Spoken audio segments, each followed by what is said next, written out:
Hi guys, I wanted to talk about how to recognize monsters, aka sociopaths, narcissists, and abusers. So, I don't I don't know why this is such a difficult topic for me, but um, I guess growing up with this was my family. This is what I knew. Um, like I've said before, my mom is very narcissistic. That's how she chose to handle her abuse.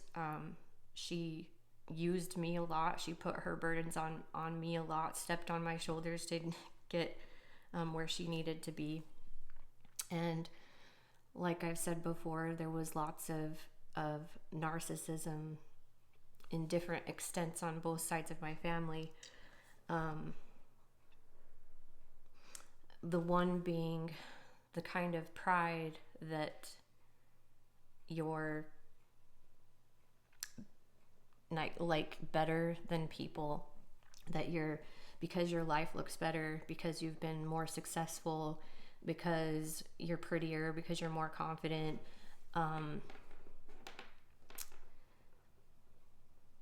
That kind of stuff. I kind of felt kind of invisible on one side of the family, and on the other side of the family was the disgusting, dark feasting on another human being.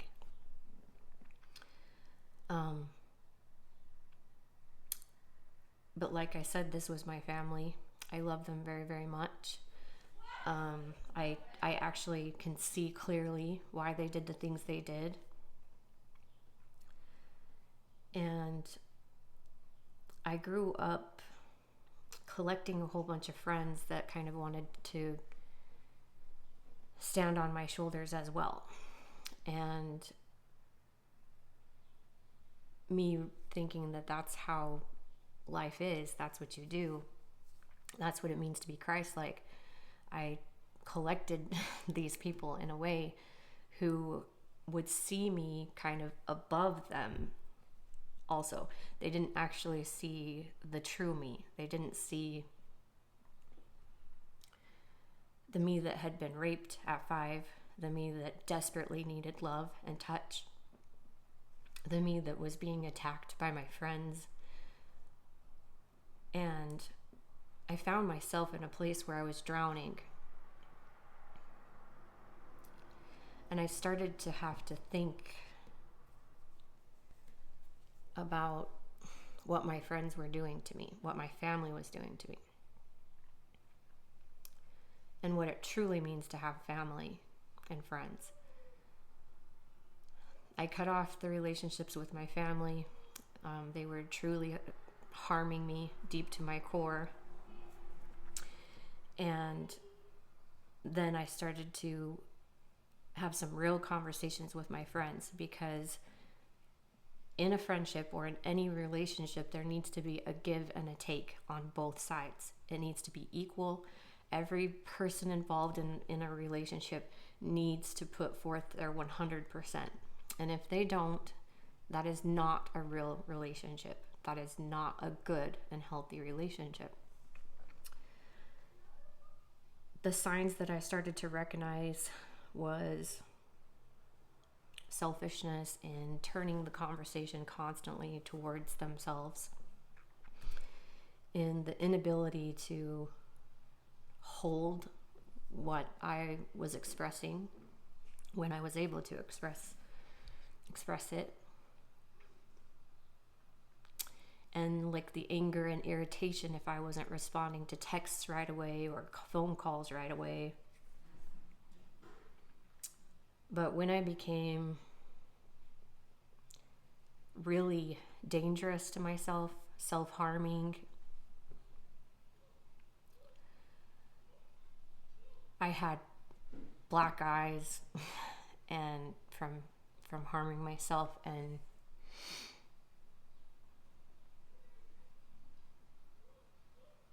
I did lie about that because I wanted to protect my husband. I didn't want him to be thrown in jail because it wasn't him.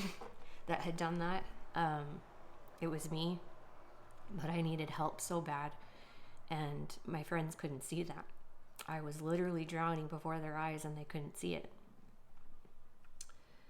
So I ended up having some hard conversations over and over and over and over again. But there are some relationships where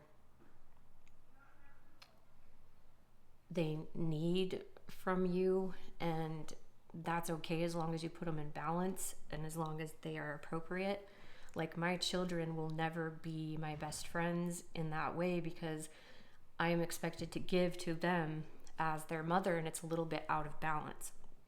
However, in a relationship with a spouse, it should be equal. There should be a give and a take, you know, in my opinion, maybe even a little bit more give on the husband's side for the wife so that she can nurture her children.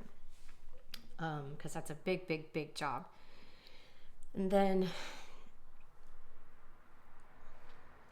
you know, sometimes as teachers or whatnot, or professionals, we have that kind of relationship. But if you have that relationship in a friendship or a supposed friendship, that's not a friendship. And so I had to recognize that. Also, I had to recognize that sometimes this monster kind of person can be in places that you don't think that they will be. Sometimes people that were meant to help you end up hurting you, and sometimes it's children, sometimes it's a child. And it was interesting. I believe that God gave me this child that I adopted. I believe that he gave me her so that I could kind of heal from a different angle, kind of see this like narcissism or, you know, sociopathic behavior kind of in a child and develop that way. But what I saw in her is that she wasn't afraid to harm people and then lie and turn it on its head and say that she was the one being harmed. And I saw her do this over and over again. I saw her do it when she thought I wasn't looking. I saw her do it in things that looked trivial to things that looked huge.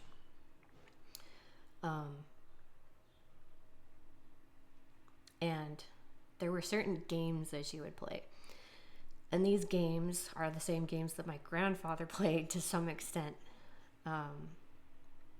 But the way it felt, and I kind of want to get that through, is that it's not always completely visible, especially when these people are masters at hiding what they're doing in the dark.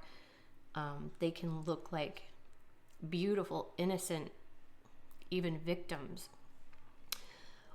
They can look confident and charismatic. But there's a feeling, and we have to trust our feelings. And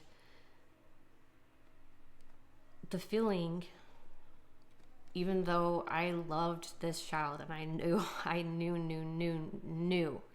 probably better than anybody what she had been through, there was this feeling about her of overpowering her little brother and my kids, and also neighbor kids.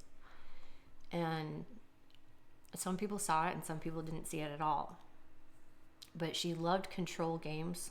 She loved to be in charge. And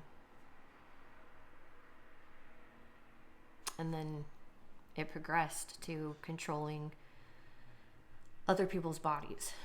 And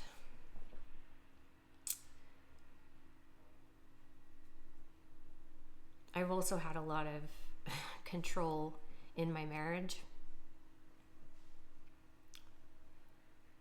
because of fear. These kind of controllers, like my husband, have a lot of fear, and they put up walls and they kind of push you out when they feel unsafe or try to control you.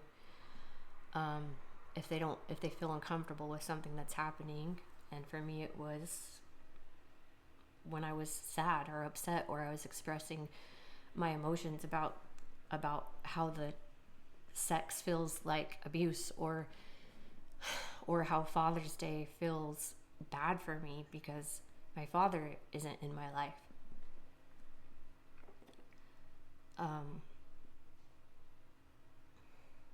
He really wanted to shut me out, and that's kind of the kind of control I'm seeing in families, in churches, in schools, everywhere. There's actually a whole generation, I believe, of people that were like, we're not going to see it. We're not going to see the bad. We're not going to see the ugly. We're not going to be the heroes, go into the dark and to save the children, to rescue the children.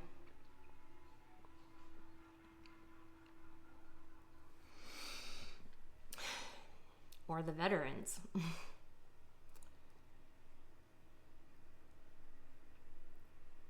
It's more comfortable for us to pretend it doesn't exist. It's more comfortable for us to continue with our jobs, with our education, with our awards and trophies, our promotions, our accomplishments, our looks.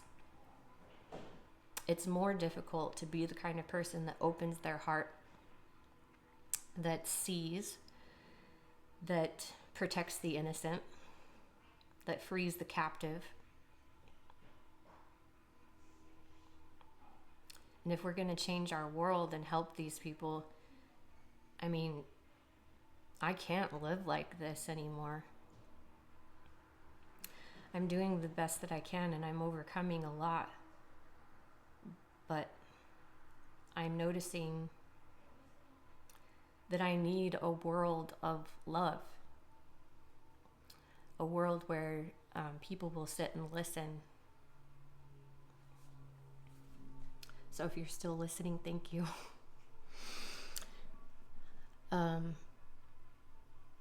Anyways, yeah, we need to trust our hearts. When I came down to St. George, where I live now, people were different here. I found a lot of people with open hearts who were willing to share their stories. It's been amazing in this ward that I'm in now, how many people will open up and share what they've been through, and how many people will listen. And so I hope that as I continue in the future, that I will find some sort of community like that, and I hope that you will too. And I hope you will know that you're worth it. And I hope you will start to trust those feelings, even if the trust was broken. Because that's another vulnerability of children. They trust. And that trust breaks.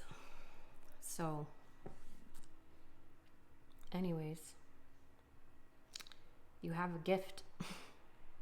You have a gift now. That's one of the positive consequences of going through sexual abuse and trauma. It's one of the positive consequences of going through this life in a way is that you learn what's good and what's bad and how to love.